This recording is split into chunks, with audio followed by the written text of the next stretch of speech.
दोस्तों नमस्कार।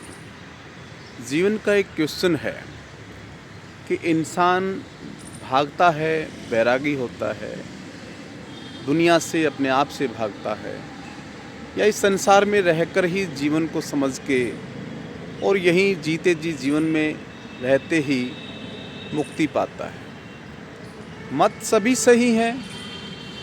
कुछ व्यक्ति दुनिया से भागते हैं, जीवन से भागते हैं, बैराग पैदा करते हैं, मुक्ति का रास्ता ढूंढते हैं और अपने सांसारिक जीवन को छोड़ देते हैं। वो मुक्ति का रास्ता तो पा लेते हैं, लेकिन वो सांसारिक जीवन के इस सुख दुख, लाभ हानि और यहाँ के अनुभवों से वंचित रह जाते हैं। वो दुनिया को मुक्ति का रास्ता बताते हैं, खुद बैरागी होकर घर छोड़कर भाग जाते हैं। सही है, उन लोगों ने सत्य खोजा है, उन लोगों ने दुनिया को रास्ता बताया है, लेकिन मेरा ऐसा अनुभव है कि आप इस जीवन में सत्यता से, निष्ठता से, ज्ञानवान शीलवान होकर सांसारिक बंधनों में रहकर अपने जीवन को जीते हैं।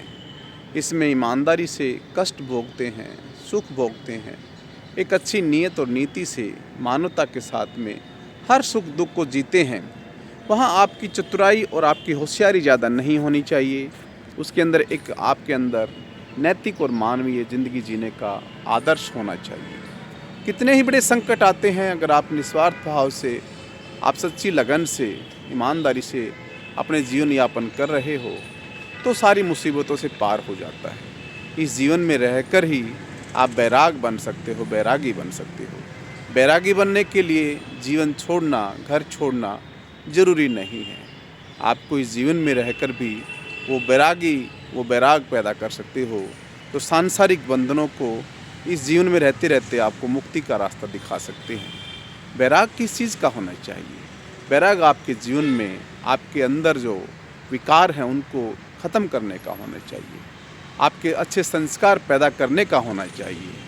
मन की तृष्णाएं, द्वेष, राग, लोभ, ईर्ष्या, बदले की भावना, नफ़रत, गुस्सा, बेचैनी, निराशा, उदासी और तन्हा रहना और दुनिया भर के भ्रम में भटकना, इन चीज़ों से मुक्ति पाने का वैराग होना चाहिए। अभिज्ञा प्राप्त करने का वैराग होना चाहिए। सांसारिक बंधन छोड़कर भागना, मैं किसी भी एंगल से दुनिया के किसी भी बड़े से बड़े महापुरुष के इस निष्कर्ष और खोज का, हालांकि मैं उसका खंडन नहीं कर सकता, लेकिन समर्थन नहीं करता। मेरी व्यक्तिगत राय है कि जीवन में रहकर इस जीवन के तूफ़ान और आने वाली हर हलचल से, हर उफान और तूफ़ान और इस दिल की धाराओं से, इस ज़मीन और आसमान में हो रही हर हलचल से जो आपके जीवन को प्रभावित करती है, उसमें डट कर रहकर मुकाबला करिए। ईमानदारी से अपना कर्तव्य निभाइए। बीवी बच्चों के साथ परिवार में रहिए।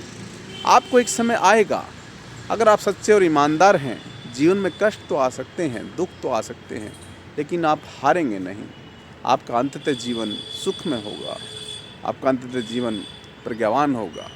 आप अंततः इस दुनिया में रहते रहते दुखों से मुक्ति पा लेंगे और उसके साथ साथ आप उन चीज़ों को भी जान जाएंगे जो आपके लिए संसार में भोगते भोगते, संसारिक रहते हुए, भोग तो नहीं रहे हो यहाँ पर, भोगना तो बंद हो गया है। आप मुक्त हो गए हो तो भोगना बंद हो गया है। सिर्फ जी रहे हो जीवन को, इस जीवन को और अच्छा करने के लिए, दुनिया को कुछ देने के लिए। आप फिर वहाँ से दूर रहना शुरू हो जाते हो जो चीज़ आपके लिए सही नहीं है, या जिन चीज़ों से आपकी रास्तों में बाधा आ रहा है, उसमें फिर आप अपना मैं और मेरे के भाव को भी छोड़ देते हो। घर परिवार, रिश्ते नाते और अपनी जिम्मेदारियों से भी कभी कभी मुंह मोड़ लेते हो। वो गलत नहीं होता। वो इंसान परिवार में रहकर भी बैरागी हो गया है। उसने मुक्ति को पाने का रास्ता प्राप्त कर लिया है। वो संसार में रह रहा है। उसने जंगल में जाके भटका नहीं है, वो गुफाओं में जाकर कहीं पर छुपा नहीं है। उसने जीवन के ही हर पहलू को जिया है। सुख दुख के अंदर वो हंसा है, रोया है। हर पल वो जिया और मरा है। हर पल जीना मरना ही जीवन है और यही 84 लाख के जीवन का सार है जो हम कहते हैं कि 84 लाख योनि भुगतनी पड़ती है।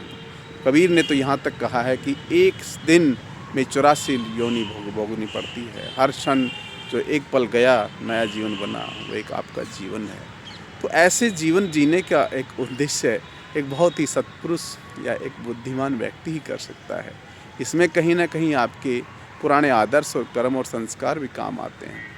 लेकिन मेरा ऐसा मानना है और मेरा ऐसा संदेश है कि इस दुनिया में कोई भी व्यक्ति संसार में घर परिवार में रहकर भी एक अपनी मुक्ति पा सकता है। मुक्ति पाने के लिए गृह त्यागी होना, बैरागी होकर घर छोड़ना, बीवी बच्चों से भागना, संसार के दुखों से भागना मुक्ति का रास्ता नहीं है। आप ऐसे हो जाएं कि दुख ही ना रहे तो आपको मुक्ति मिल गई। आपके जीवन में कष्ट ही ना लगे, आपको मुक्ति मिल गई। दुख भी सुख लगे और सुख भी दुख लगे, ऐसे जीवन का सार बन जाए तो मुक्ति बन गई। जब संसार में भोगने की चीज़ों का भोग का आपका स्वाद ही ना रहे तो दुख में मुक्ति, संसार में मुक्ति मिल गई, ऐसा भाव आ जाता है। सच्चे और सत्पुरुष लोगों का, जो ईमानदार निष्ठावान हैं, जिन्होंने सच्ची लगन और भावना से समाज और दुनिया में अपना जीवन यापन किया है, ईमानदारी से सबके साथ रहकर एक भोलेपन से दुनिया के साथ में व्यवहार किया है, लेकिन बहुत सारे छल कपट और धोखे और दुनिया भर के दुख से उस व्यक्ति ने अपने आप को पार किया है। ऐसा व्यक्ति जीवन में तैर गया है। जो तैर गया है, संसार के दुखों से मुक्त हो गया है, वो व्यक्ति मुक्त हो गया है।